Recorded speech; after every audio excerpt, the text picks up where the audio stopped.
A UN Global Compact tem a simpatia de convidar pela segunda vez para falar sobre esta diretiva. Esta diretiva tem um problema que eu, na altura, traduzi por esta página em branco. É que ela ainda não existe, de facto. Ou seja, a diretiva está ainda em negociação. Peço desculpa, aquela aprovação de que o Diogo falava foi a aprovação da posição negocial do Parlamento Europeu para entrar em negociações em sede de trílogos com o Conselho, que aprovara uns meses antes a sua própria posição. Portanto, neste momento, não temos ainda a diretiva, não sabemos o que efetivamente dela constará, e daí justificar-se esta página em branco, não porque nos falte conteúdo, mas porque neste momento o conteúdo não se encontra consolidado. Bom, há alguns antecedentes que vale a pena ter em conta. A Comissão Europeia comprometeu-se em apresentar uma proposta legislativa sobre governação empresarial sustentável. Portanto, há toda uma série de documentos em que esse compromisso é afirmado, e não se fica apenas pela Comissão. O Parlamento... Agora já pode ficar. Parece-me que há alguém que tem o microfone ligado. O Parlamento Europeu também aprovou... eu pedia só se pudesse desligar o microfone. Obrigado. O Parlamento Europeu também aprovou documentos neste sentido, e, portanto, o pedido de regras claras que reforçassem os deveres das empresas, e nomeadamente dos conselhos de administração, no caso do Parlamento Europeu, existiu e é anterior à apresentação da proposta da Comissão. E, portanto, existe da parte quer da Comissão, quer do Parlamento, essa defesa de um quadro jurídico forte que obriga as empresas a serem mais intérpretes dessas suas responsabilidades em matérias de direitos humanos e matérias ambientais.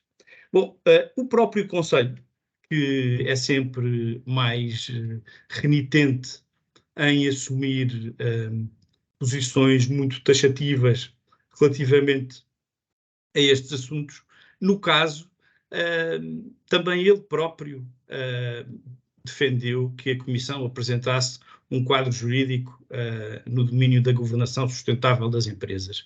Portanto, no plano dos valores, no plano da orientação, no plano, se quisermos, dos princípios e das grandes linhas, existe comunhão entre as três instituições europeias. No entanto, ainda antes da proposta surgir, alguns Estados-membros levantaram dúvidas sobre a aplicabilidade de algumas das medidas e, quando elas foram conhecidas, então houve alguns conceitos-chave que passaram a ser também objeto de dúvidas, como de cadeia de valor, a questão do respeito pela subsidiariedade do papel que era reservado nesta diretiva aos administradores, quanto ao âmbito do próprio dever de diligência, enfim. Houve uma série de questões que fizeram com que esta proposta demorasse a ser apresentada mais do que se previa inicialmente. Ela acabou por conhecer a luz do dia, mas a verdade é que temos já ordenamentos jurídicos que têm eles próprios a legislação sua sobre este assunto, nomeadamente a França e a Alemanha, que têm e aplicam legislação própria sobre estas questões. Como poderão ver, o âmbito é diferente, o tipo de relações empresariais coberta é diferente, as obrigações também, e, portanto, foi sentida a necessidade de uniformizar à escala europeia estes elementos e de tornar este um assunto passível de, pelo menos, ter a guiá-lo uma diretiva europeia. Bom, a proposta propriamente dita da Comissão foi apresentada a 23 de fevereiro de 2022. Julgo que a maior parte conhecerá já. E, portanto, aquilo que está em causa não difere daqueles propósitos que tínhamos visto inicialmente. E, portanto, a União Europeia tinha nos seus propósitos, sobretudo sobre esta Comissão, e desde a apresentação do European Green Deal no dia 1 de dezembro de 2019, o propósito de liderar em termos mundiais no que toca ao comportamento sustentável e responsável das suas empresas. E, portanto, havia a necessidade de prevenir, de prever e de promover quanto a estas questões e, ao mesmo tempo, dar às empresas a segurança jurídica necessária para que, não só intra-União Europeia, mas também externamente, elas não fossem prejudicadas em termos concorrenciais. Bom, a proposta visa assegurar que existe, de facto, um contributo para o desenvolvimento sustentável e para a transição destas economias para a sustentabilidade, e falo não só através do combate a efeitos concretos, mas também dando um aspecto e um lugar importante à prevenção. E a Comissão prevê que as empresas tenham em conta as cadeias de valor. Já vamos ver que não são todas as empresas, mas prevê de uma forma bastante ampla que esse conceito seja tido em conta e, portanto, que as empresas possam que as empresas não se limitem à sua própria ação, mas que procurem acautelar as suas relações empresariais, no caso da proposta da Comissão, as suas relações empresariais estabelecidas. Vale a pena fazer um parênteses aqui para explicar que esta proposta não aparece desgarrada, mas desde que surgiu o Pacto Ecológico Europeu, ou seja, o European Green Deal, a União tem adotado instrumentos que visam promover o ESG, que visam promover a sustentabilidade e que vão desde esta diretiva, a CSRD, sobre ao relato da sustentabilidade, mesmo a própria adoção de um regime para a promoção do investimento sustentável, portanto, de um vocabulário, de uma linguagem que permita qualificar ou não as empresas como sustentáveis, até uma proposta recente sobre a proibição de importação de produtos com recursos que tenham sido produzidos com recurso a trabalho forçado. E, portanto, há toda uma série de elementos que concorrem para formar um corpo legislativo, que já vigora e outro que vigorará e que será negociado pelos co-legisladores, mas que tem o mesmo propósito, fazer da União Europeia um ator de corpo inteiro à escala global e que procure a promoção de uma economia assente no respeito pelos direitos humanos e pelo ambiente. O Parlamento Europeu, na sua posição, até fala de indissociabilidade dos direitos humanos e dos direitos ambientais. Vai um passo mais à frente, ou adota uma posição mais, se quisermos, mais assertiva no que toca a esta questão. E, portanto, temos aqui, podemos ver, alguns elementos que compõem esta dinâmica legislativa, mas que se consubstanciará depois em práticas das empresas e que têm todas elas que ver precisamente com o mesmo objetivo, com este papel a assumir pela União à escala global e também, não só no plano político, mas no plano prático, com as suas empresas. Mas, como eu dizia, a proposta da Comissão visava aplicar-se, em primeiro lugar, a grandes empresas de responsabilidade limitada com mais de 500 trabalhadores e com um volume de negócios líquidos superior a 150 milhões de euros. Também visava aplicar-se a empresas de países terceiros que tivessem... Escolas primárias. Sim, eu acho que estão adaptadas. Tivessem... As escolas primárias não têm chuveiros, não tomam bem com as crianças. Que tivessem portanto, empresas de países terceiros que tivessem em conta, ou melhor, que tivessem um volume de negócios semelhante, mas neste caso não é tido em conta o número de trabalhadores. Estas têm que ter um representante autorizado num dos Estados-membros.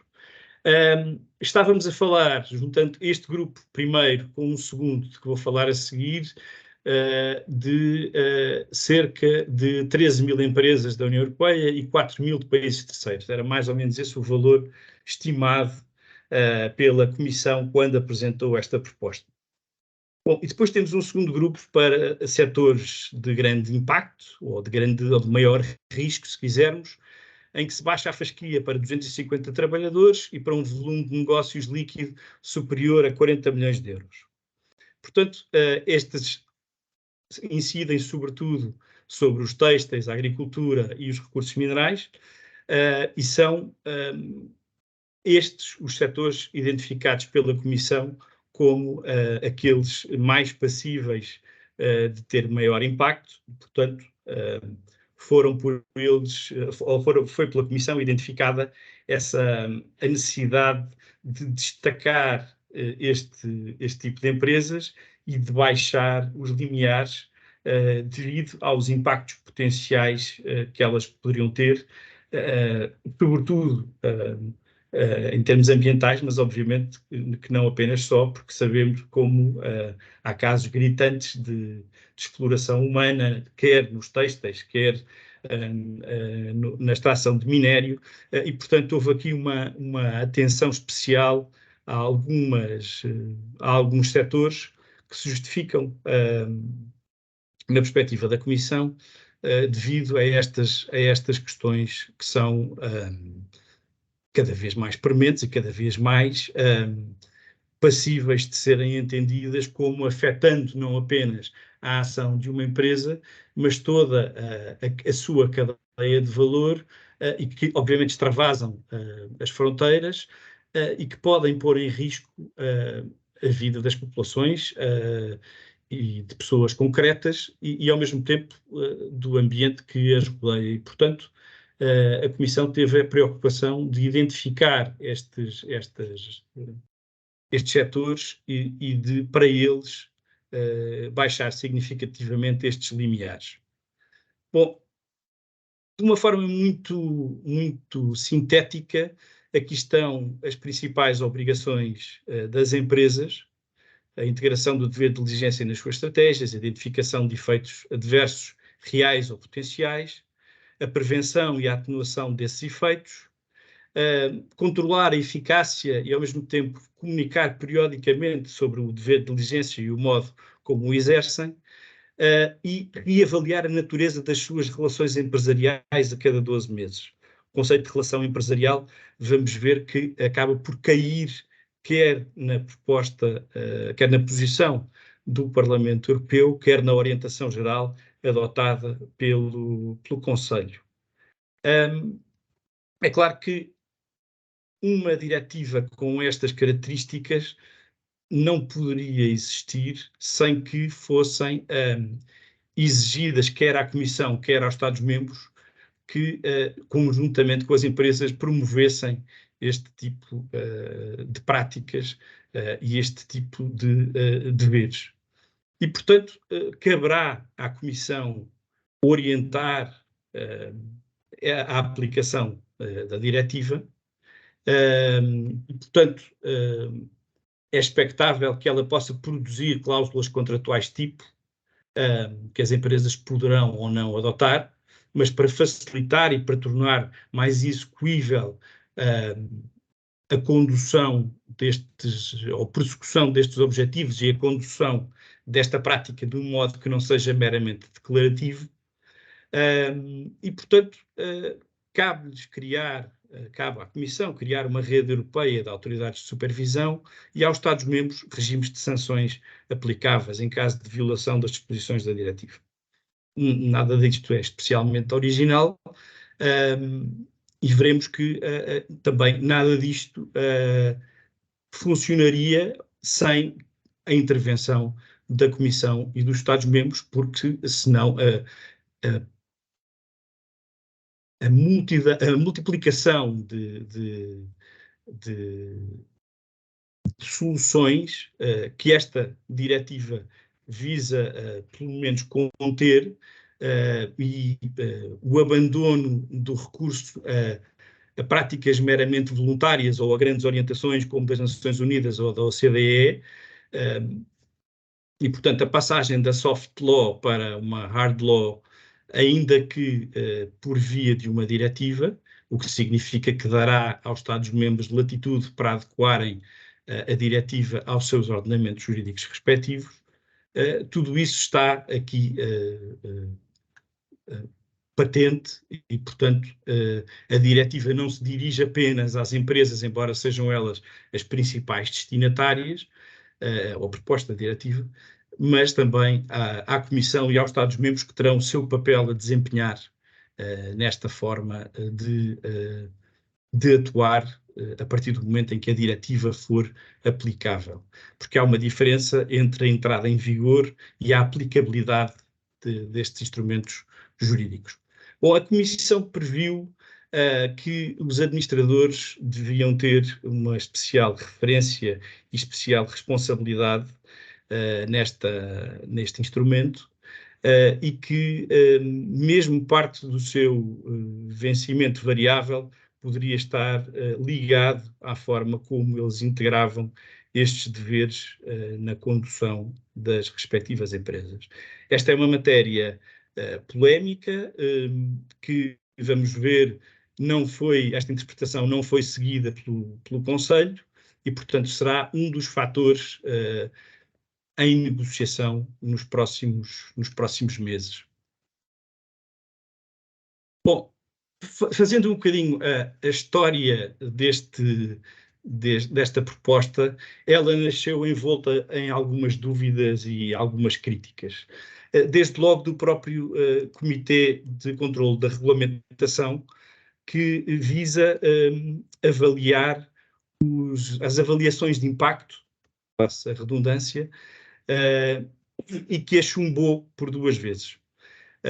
Considerou que a proposta, ou melhor, que a avaliação de impacto que acompanhava a proposta não apresentou um leque de opções políticas, nem identificou ou avaliou plenamente estas principais opções, que não forneceu provas convincentes, e, portanto, há um problema de segurança jurídica que vem ainda do período anterior à apresentação da proposta, e que se manteve posteriormente.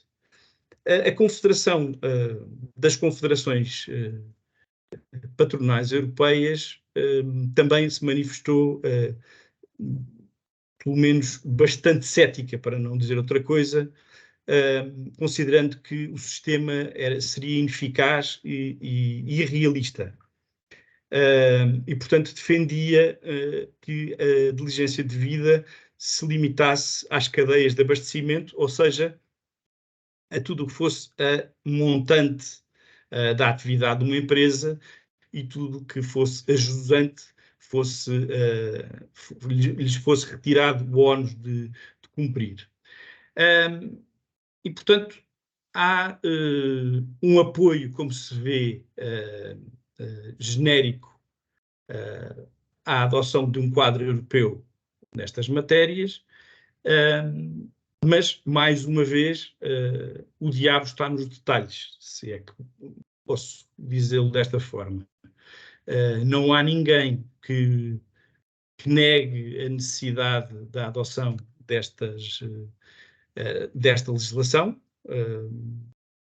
quer em sede do Conselho, quer em sede do Parlamento Europeu, e vamos ver isso no Parlamento Europeu, como os elementos, ou melhor, como os deputados se manifestam de uma forma mais livre do que propriamente os Estados-membros, a forma como os grupos políticos europeus se manifestaram face à posição do Parlamento é muito variável e tem que ver com as perspectivas políticas de cada grupo, mas elas são, sobretudo, mais declarativas e mais proclamatórias do que propriamente tão técnicas como costumam ser no Conselho.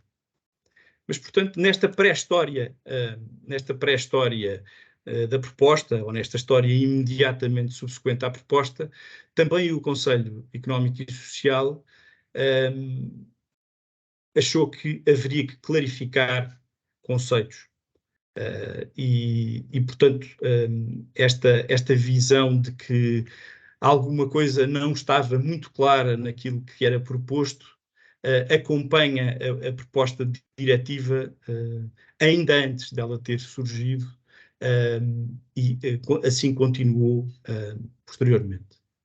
O Conselho Económico e Social fala mesmo e apoia aquilo que o Conselho irá dizer, que no que toca à necessidade de regular os deveres dos administradores, que talvez fosse demasiado face àquilo que era pretendido, e que se estaria a misturar dois elementos que poderiam ser destacáveis. E, mais uma vez, se pede a clarificação de conceitos. Bom, mas então, como eu dizia no princípio, a diretiva ainda não existe, de facto. A nossa imprensa, de vez em quando, induz-nos em erro, de facto saíram várias notícias a dizer: Parlamento Europeu aprova diretiva sobre dever de diligência. Mas não foi isso que aconteceu. De facto, o Parlamento Europeu adotou a sua posição, adotou, portanto, propostas de alteração à proposta de base da Comissão Europeia, tal como fizera o Conselho, peço desculpa, a 1 de dezembro de 2022. Neste momento, os Estados-membros, ou melhor, a presidência por um lado e a relatora por outro, esta senhora Lara Wolters, com a intermediação da Comissão, estão a trabalhar sobre um documento que eu acho que não vou conseguir mostrar, talvez assim consiga, que tem cerca de umas 300 e tal, 400 páginas, e que é composto de 4 colunas. Cada uma delas tem a posição de cada uma das instituições, portanto, a proposta inicial, e depois as posições das respectivas instituições e um espaço para a redação acordada. Neste momento, ou melhor, os trílogos começaram imediatamente após a adoção da posição do Parlamento, que, como veem, distou do Conselho em 6 meses, mas é esperado que, pelo tipo de assunto em causa, pelos seus impactos possíveis ou potenciais, que a negociação dure pelo menos durante a presidência, que a negociação dure durante a presidência espanhola e que possa mesmo passar para o ano que vem. Ainda não se sabe ao certo, as expectativas mais otimistas apontam para o fim da presidência espanhola, para o fim deste ano, para que possamos ter então, não todas estas páginas, mas um texto final acordado e consolidado. E, portanto, esta fase de trílogos é a fase menos clara, se quisermos, da negociação europeia.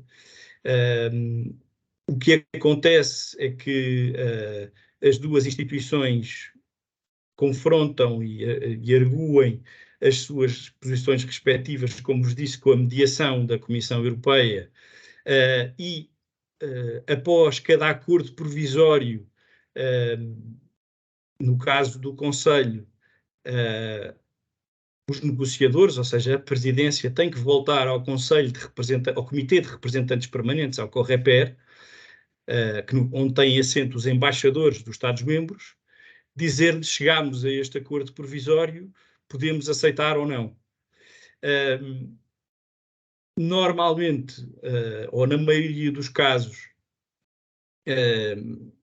tende a haver algum consenso, ou pelo menos uma propensão para o consenso em sede do Conselho, mais do que no Parlamento, por razões óbvias, mas esta proposta de diretiva, mesmo no caso do Conselho, nasceu, eu diria, também um bocadinho torta, e já vamos ver porquê. Bom, este é o exemplo daquilo que vos dizia há bocado, é sobre cada página, cada artigo, cada alínea, cada subalínea, é sobre isto que o Parlamento Europeu e o Conselho vão trabalhar nos próximos meses. Estas negociações são morosas porque são exatamente isso, são página a página, linha a linha, bloco a bloco. Normalmente discutem-se blocos temáticos, seja as cadeias de valor, seja as empresas financeiras, seja, enfim, tendencialmente discutir-se-á bloco a bloco, mas nada está acordado até tudo estar acordado. E, portanto, pode acontecer que, por uma questão ou outra, esta negociação dure mais tempo do que inicialmente estava previsto. Mas, portanto, volto a dizer, neste momento ainda não temos uma diretiva, temos um processo negocial em curso, em que, pela natureza das coisas e porque o Parlamento tende a ser assim, há bastantes mais propostas de alteração da parte do Parlamento Europeu, porque é necessário uma obtenção de uma maioria ampla e, portanto, muitas vezes incluem-se artigos ou considerandos ou adendas ou alterações a esses artigos ou considerandos para tentar trazer para dentro da maioria que aprova depois em plenário a posição do Parlamento o máximo de grupos possível. E, portanto, às vezes, lendo as propostas, temos a sensação que elas muitas vezes são ou redundantes ou mais proclamatórias do que propriamente eficazes ou prescritivas, mas seja como for, a natureza ou a química, se quisermos, da negociação europeia é construída sobre estas diferenças de natureza das instituições e, portanto, é muito comum e é o mais normal que assim seja. Mas, portanto, vamos então ver as principais questões pendentes, que são o âmbito de aplicação, o âmbito das obrigações que impendem sobre as empresas e sobre o controle dessas obrigações, incluindo as regras da responsabilidade civil.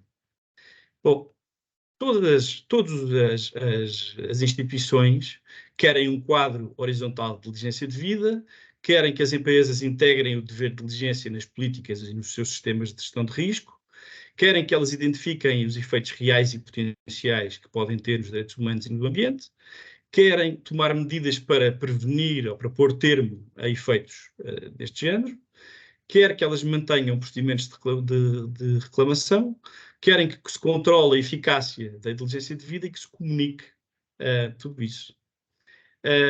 E, portanto, cada uma das propostas inclui medidas para isso mesmo. Agora, elas não são coincidentes e, portanto, ter-se-á que chegar a um acordo. E, como vos disse, não será o mais simples dos acordos, não será o mais óbvio dos acordos, mas vamos então ver o que é que diz a orientação geral do Conselho. Até uma semana antes deste Conselho da União Europeia, na sua vertente competitividade, as empresas financeiras reguladas estavam incluídas, mas depois houve vários Estados-membros que manifestaram contra, e, portanto, elas passaram a estar na opção dos Estados-membros no que toca à sua inclusão ou não. Isso levantou questões no seio do próprio Conselho. Deixou de se falar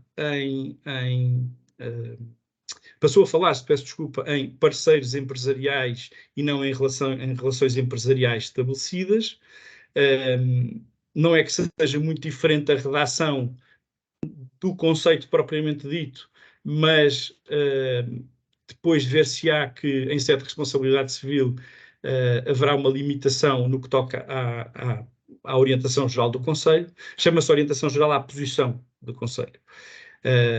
Muitas vezes é traduzido por abordagem geral, porque em inglês se diz general approach, mas a tradução portuguesa mais fidedigna é orientação geral. E, portanto, inicialmente o Conselho tendeu ou pendeu para seguir algumas posições das empresas e abarcar apenas o que se passava a jusante, ou seja, falar em cadeias de abastecimento, mas depois chegou-se à conclusão que haveria que encontrar um termo neutro e procurou-se este de cadeia de atividades, ou cadeias de atividade. Não parece que tenha resolvido grande coisa, no sentido em que os Estados-membros continuaram a ter dúvidas. Essas dúvidas foram alimentadas também pela comunidade empresarial, que foi manifestando algumas vezes as suas críticas. Houve uma certa pressa, eu diria, da presidência checa para fechar este dossiê e, portanto, quando chegou ao momento da votação, houve uma série de Estados-membros que se abstiveram e houve uma série de declarações, no mínimo, de inquietação face àquilo que saía do Conselho. Portanto, esta é digamos, uma orientação geral que nasce com muitas reservas da parte dos próprios Estados-membros. Aqui estão as principais obrigações das empresas. A responsabilidade civil prevê a reparação integral, obviamente, mas prevê também explicitamente que não haja reparações punitivas e limita, restringe o âmbito da responsabilidade aos parceiros empresariais. No que toca aos administradores, esta matéria foi considerada desadequada na linha de que vos dizia há pouco e, portanto, os artigos que faziam referência aos administradores foram retirados da proposta que o Conselho adotou. A sua perspectiva sobre este tema exclui a responsabilidade dos administradores, remetendo-a para as legislações nacionais, julgando-se que as diretivas devem, pela sua natureza, ser, sobretudo, visar mais os fins do que os meios, e que, no que toca à gestão e à administração das empresas, ela devia, sobretudo, obedecer às legislações dos Estados-membros e às ordens jurídicas dos Estados-membros, em que esta diretiva, ou para onde esta diretiva depois seria transposta. Globalmente, eu disse que modera as exigências contidas no texto da Comissão. Outra perspectiva pode ser que restringe as exigências contidas no texto da Comissão. Depende do ponto de vista que adotarmos. No caso, quer moderar, quer restringir, são duas palavras que, não sendo sinónimas, são as duas faces de uma mesma moeda e, portanto, é absolutamente legítimo optar pela outra palavra. Mas vamos ver se é que conseguimos ver, porque o texto está um bocadinho pequeno, peço desculpa, as posições dos Estados-membros no Conselho. A Alemanha disse que não apoiaria nenhum texto que não falasse em desvinculação como último recurso e, portanto, evitar que as empresas saiam precipitadamente de mercados, e que a responsabilidade devia ser limitada nos casos de negligência ligeira.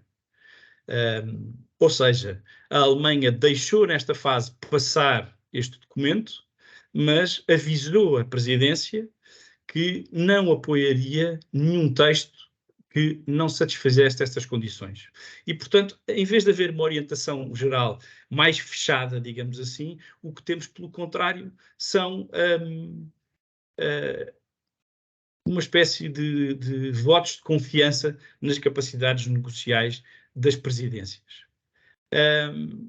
Houve oposição pela forma de abstenção, não propriamente votos contra, de vários Estados, a Polónia, aliás, sim, exatamente, a Polónia, a Bulgária, eu estou a precisar de óculos.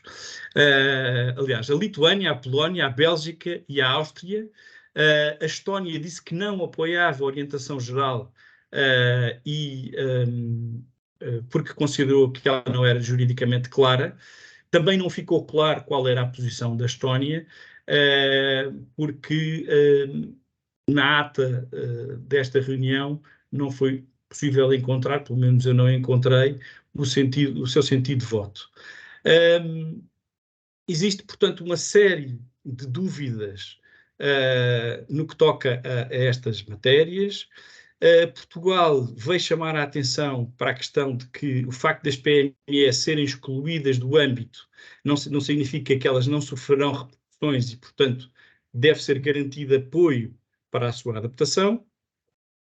Alertou para o risco das deslocalizações, não é? Se as regras forem demasiado prescritivas ou demasiado burocratizantes, tenderemos para o risco de deslocalização das empresas. Advogou a inclusão do setor financeiro, considerando que a sua retirada segundo o alvitre dos Estados-membros poderia conduzir à fragmentação do mercado. E, portanto, temos vários Estados que têm dúvidas sobre a forma como o processo seguirá. Todos deram um voto de confiança à presidência, mesmo aqueles que se abstiveram, disseram que confiavam no futuro e na capacidade de chegar a um texto equilibrado. No entanto, existem todas estas dúvidas e todas estas incertezas.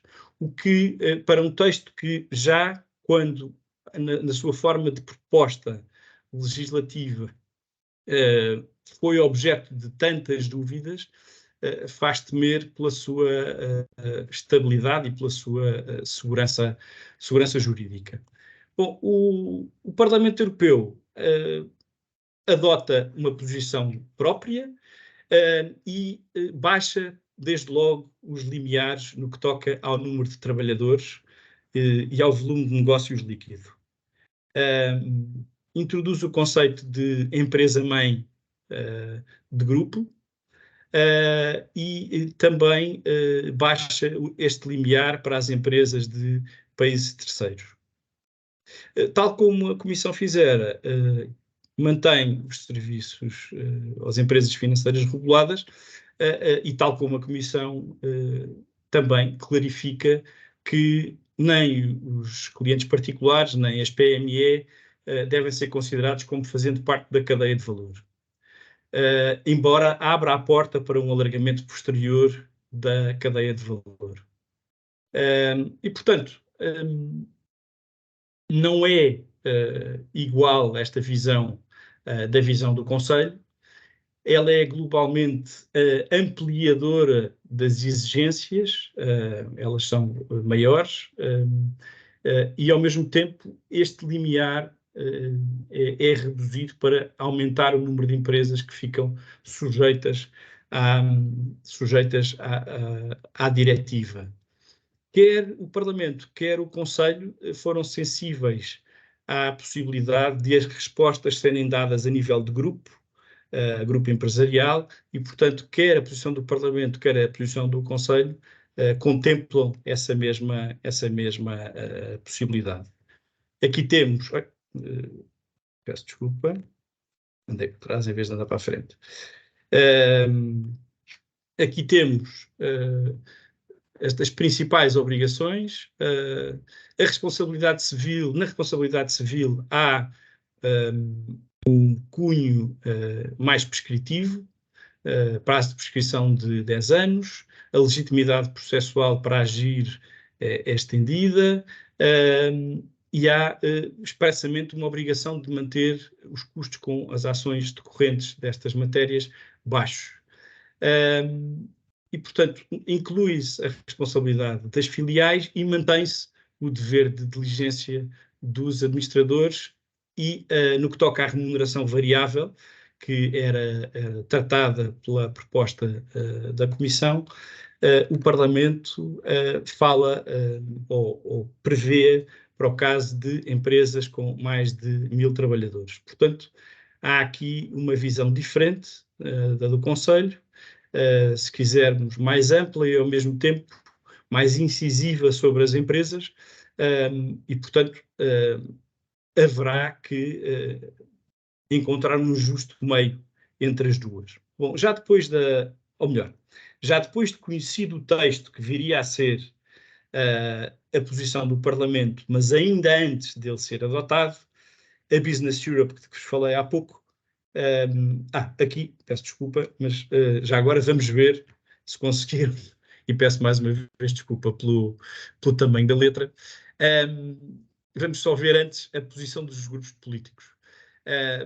Para o PPE, portanto, o partido de centro-direita, que no caso português inclui o PSD e o CDS, apelou, um dos temas principais foi o apelo ao fim da carga burocrática. Defende uma harmonização, mas está preocupado que não se tenha em conta a realidade e, portanto, espera que resulte no fim uma proposta mais equilibrada e esperava desde logo que a proposta da Comissão tivesse sido mais equilibrada. O Grupo Socialista, pelo contrário, achou que a proposta era equilibrada e que era uma oportunidade para garantir que todos os produtos no mercado interno eram produzidos de acordo com os direitos humanos. O Grupo Renew, que era o antigo Grupo Liberal, também considerou um texto equilibrado.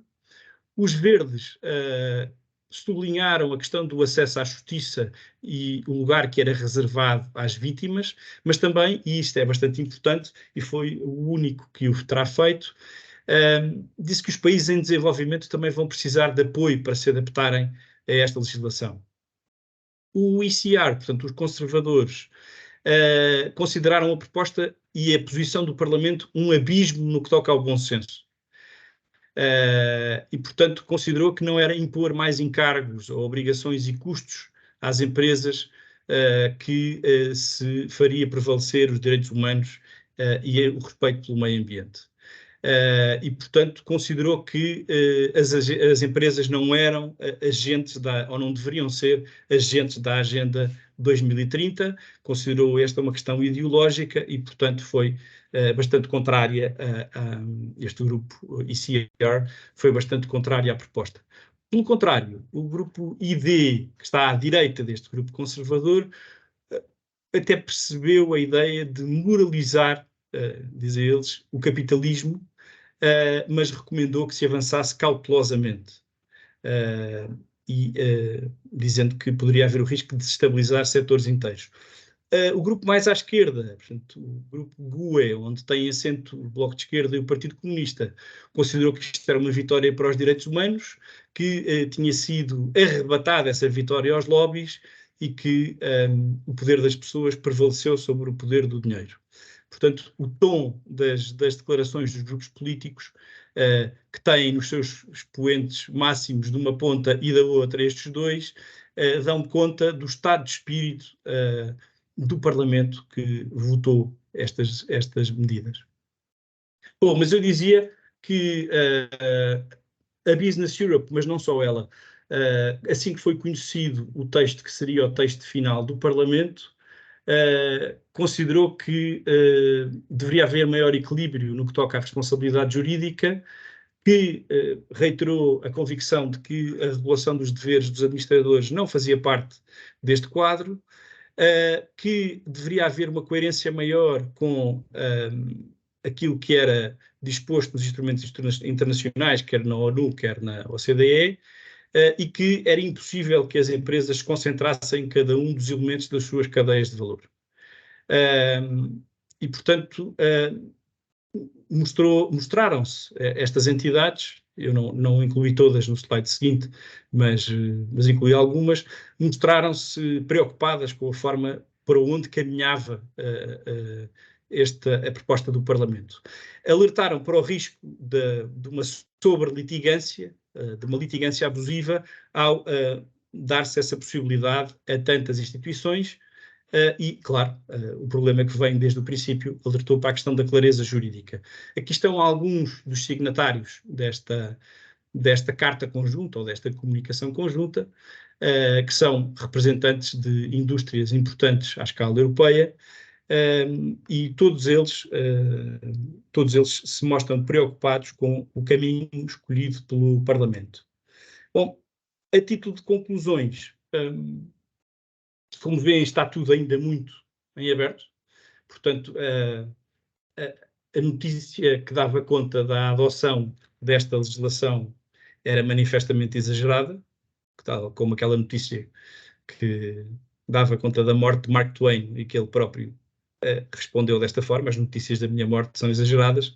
Aqui é a mesma coisa. Também ainda estamos num período, se quisermos, de partir pedra ou de alinhar aquilo que é dito e aquilo que se ficará depois plasmado na legislação efetiva que sair deste processo. Existe e existiu desde o princípio unanimidade quanto à necessidade de passar da soft para a hard law, e, portanto, os pressupostos que norteiam esta iniciativa permanecem válidos. Todos os Estados-membros disseram isto. E, portanto, a base da proposta ou os grandes valores da proposta são perfeitamente entendíveis e compreensíveis e defensáveis à luz até daquilo que tem sido a visão da União Europeia sobre si própria enquanto ator à escala mundial. No entanto, a pressa pode ter sido inimiga da perfeição. Há uma série de fragilidades. A fragilidade inicial da proposta é manifesta com os dois pareceres negativos face às duas avaliações de impacto produzidas pela Comissão. Há uma fragilidade no seio do Conselho com tantas reservas colocadas à orientação geral do Conselho, e há uma minoria, mas relevante, de 255 deputados que se manifestaram contra a proposta. E, portanto, há fragilidades internas a cada instituição que poderão dificultar a adoção final de um texto que seja passível de ser adotado por todos. Os conceitos-chave continuam a levantar alguns problemas. O instrumento jurídico, e não poderia ser outro, porque um regulamento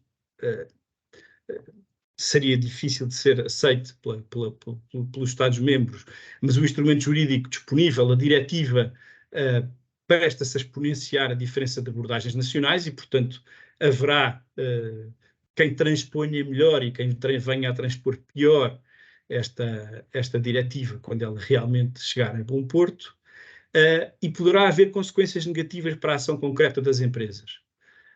Quanto ao cumprimento dos seus deveres de diligência, porque podem gerar-se dúvidas, riscos, confusões, pode haver retração nos investimentos e, pior, haver alguma retração da permanência em alguns mercados mais complexos, aumentar o potencial de litigância, como vimos atrás, e ao mesmo tempo haver um impacto negativo na atividade comercial das próprias empresas. As empresas não estão alheias à necessidade que sobre elas impende de estarem mais atentas a estas questões. Aliás, aquele quadro que apresentei de algumas iniciativas, umas que estavam já vigentes, outras que estavam em preparação, mostram como as empresas têm que se posicionar de uma forma diferente face a estas questões, mas a sobrecarga de exigências pode redundar numa ineficácia ou numa ineficiência que pode não ser benéfica para ninguém. E, portanto, obviamente que em primeiro lugar estão os direitos humanos, e esses não podem ser menorizados, e o respeito pelo ambiente, mas de qualquer modo existe este risco, e ele não é assim tão pequeno como isso, como digo, de um instrumento que está a ser negociado, que tem esta característica de ter várias fragilidades ao longo do seu processo, que poderão acarretar uma fragilidade final que não é desejável.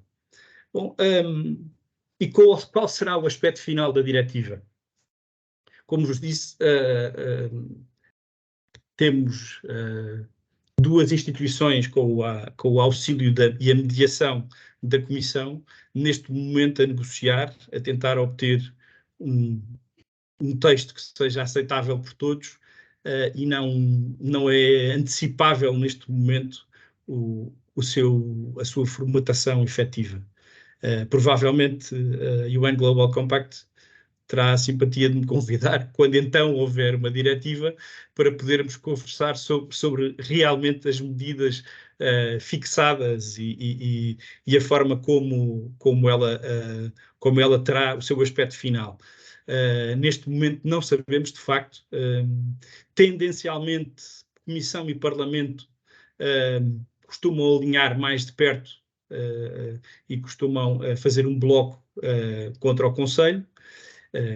Digo isto porque eu trabalhei uns anos no Parlamento e depois uns anos do lado do Conselho, e tendencialmente o Parlamento é mais próximo da Comissão e normalmente tende a ultrapassar as propostas da Comissão, enquanto o Conselho costuma ser mais cauteloso, até porque tem que as pagar e tem que as pôr em prática, e portanto neste momento eu acabaria como comecei a primeira apresentação que fiz sobre este tema, citando Sir Alex Sigounis: um camelo é um cavalo desenhado por um comitê.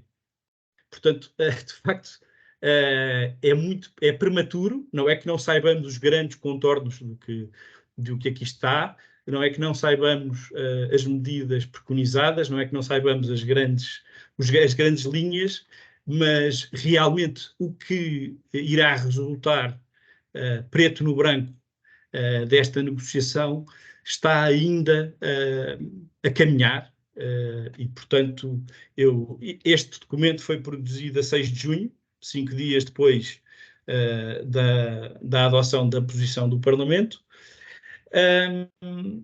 e eu não sei, confesso que não sei em que ponto é que estão as negociações, mas as perspectivas mais otimistas apontavam para o fim desta presidência, ou seja, para dezembro.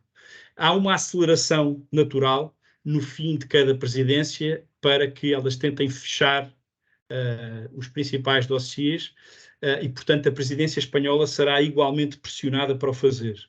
Face à natureza das questões, face aos problemas que elas podem ou não levantar, e face ao mesmo tempo à matéria importante e essencial que lhes subjaz, ou seja, os direitos humanos e a proteção do ambiente e o papel das empresas europeias à grande escala global, tanto pode efetivamente a presidência espanhola ser apta a conduzir e a fechar esta negociação, como poderemos ter que esperar pela presidência seguinte.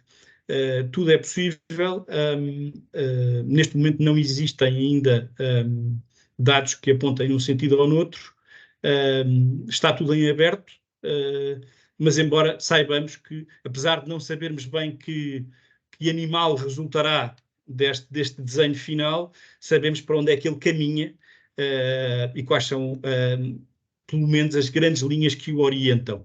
E, portanto, sendo um dromedário ou um bacteriano ou outro tipo de camelo, sairá alguma coisa desta negociação, e eu espero que haja essa capacidade que agora parece quase fazer a quadratura do círculo, de tornar execuível para as empresas e ao mesmo tempo não descurar estes seus deveres, mas, como digo, sairá desta negociação um texto que será o mais equilibrado possível. Cada instituição terá as suas linhas vermelhas e, portanto, haverá várias rondas negociais. Eu estou curioso, como de certo estaremos todos, para saber o que resultará daqui. E, para já, eu vos posso...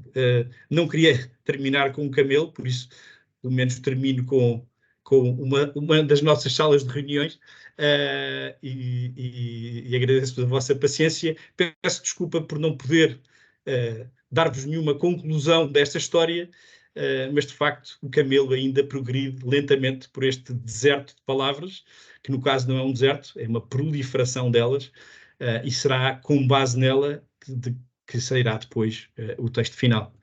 Muito obrigado pela vossa paciência e desculpem me ter alongado um pouco, e fico à disposição para qualquer pergunta que tenham, na certeza de que nesta altura ainda sabemos muito pouco. Muito obrigado, Dr. João Vacas, aqui por vir abordar esta diretiva, que, pelo visto, ainda tem muita tinta, ainda vai correr muita tinta. E claro, quando o camelo se transformar em cavalo, esperamos que o mais rápido possível, teremos todo o gosto depois em convidá-lo novamente aqui para vir abordar esta diretiva finalizada. Se o projeto de camelo se transformasse em camelo, já ficava contente, sabe? Porque neste momento ainda não sabemos bem quando será.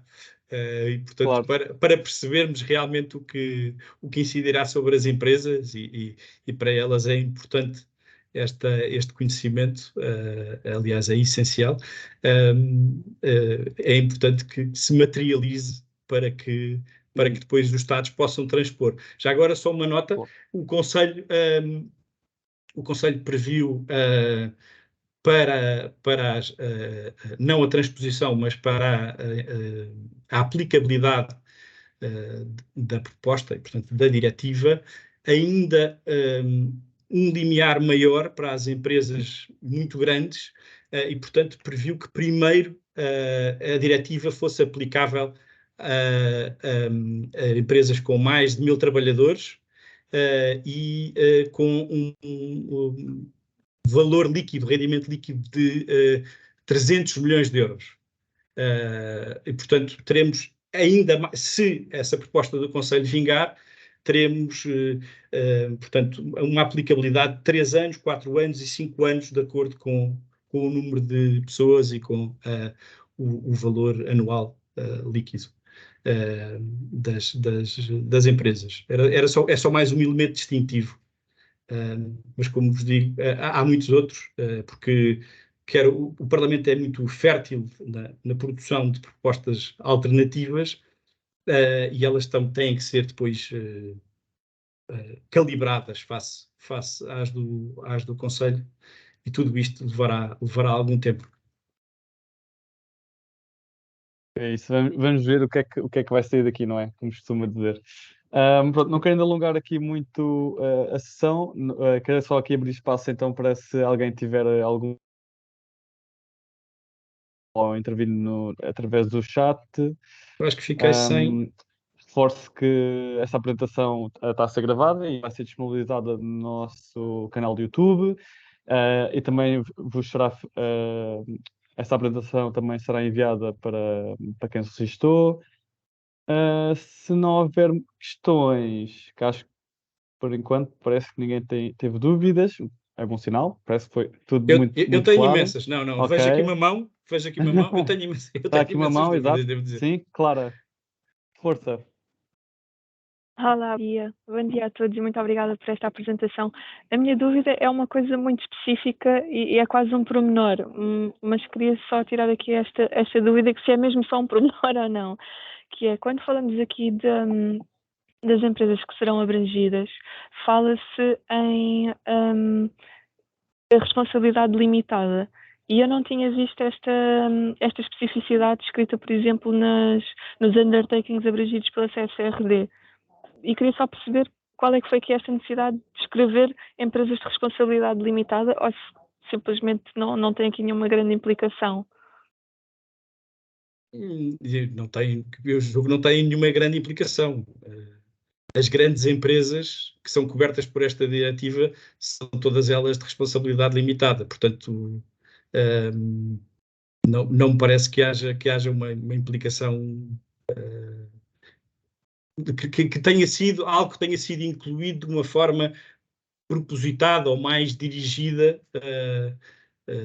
Não parece que seja o caso. Ok, muito obrigada. Não sei se mais alguém tem mais alguma questão. Não. Não sendo o caso, antes do Diogo encerrar a sessão, queria agradecer-lhes pela paciência e por me terem ouvido esta hora. Eu sinto-me um bocadinho como alguém que faz uma apresentação da parte do meio de uma telenovela, não é? Quer dizer, não chego, não consigo dizer-vos quem matou quem é filho de quem. A única coisa que vos consigo apontar é de facto que existe este caminho, que ele está mais próximo de chegar ao fim, e portanto, nesse aspecto, em Portugal é raro acompanharmos o processo legislativo europeu desta forma. Aliás, acontece muitas vezes que os nossos amigos jornalistas induzam as empresas em erro. Aconteceu isso noutros assuntos, que o Parlamento vota uma coisa e pensam que o Parlamento tem competência sozinho para aprovar, enfim, há alguns casos em que se gera algum frisson em relação a coisas que de facto ainda estão, não a meio da ponte, mas ainda numa fase negocial, e portanto, neste caso, só teremos mesmo diretiva, se tudo correr bem, no fim desta presidência, ou quem sabe no princípio da próxima, e nessa altura talvez já consigamos perspectivar melhor que tipo de animal é que temos pela frente. Mas mais uma vez, muito obrigado e espero revê-los em breve, e queria agradecer o convite à UN Global Compact. Obrigado nós, aqui em nome da UN Global Compact, pela sua intervenção. E obrigado também a todos a todos que assistiram e participaram nesta sessão. Só muito brevemente, só aqui dar 2 pontos, que no próximo dia 13 vai ter lugar então o nosso terceiro e último webinar desta série de webinars, que vai contar com Nicole Solomons, que ela é responsável pelas operações globais do UN Global Compact para a área Business and Human Rights, no qual vamos então apresentar alguns instrumentos e ferramentas do Global Compact que estão disponíveis para apoiar as empresas na implementação deste processo de diligência devida em matéria de direitos humanos. Quem já se registrou neste webinar series, não precisa de fazer nova inscrição, mas, como sempre, convidamos-los a partilhar por quem achem que deveria também ter acesso a este tipo de conteúdos. E mesmo para terminar, deixo também a informação de que esta sexta-feira vamos ter um webinar chamado UN Global Compact, ou seja, um parceiro na jornada para a sustentabilidade, que se destina a empresas que estão interessadas em aderir a esta que é a maior iniciativa de sustentabilidade do mundo, ou aos colaboradores das empresas participantes UN Global Compact, que desejem conhecer melhor os princípios fundadores e os conteúdos com que nós trabalhamos aqui na Global Compact. Também vou deixar aqui o link para caso queiram partilhar com quem achem que seja necessário. De resto, da minha parte é tudo. Dr. João Vacas, muito obrigado pela sua intervenção mais uma vez. E é isto. Pronto, desejo a todos o resto de bom dia e esperamos por vocês numa próxima sessão. Muito obrigado. Muito obrigado. Obrigada. Obrigada. Obrigada. Obrigado. Bom dia. Obrigada. Obrigado. Bom dia. Bom dia. Dia. Bom dia, resto bom dia.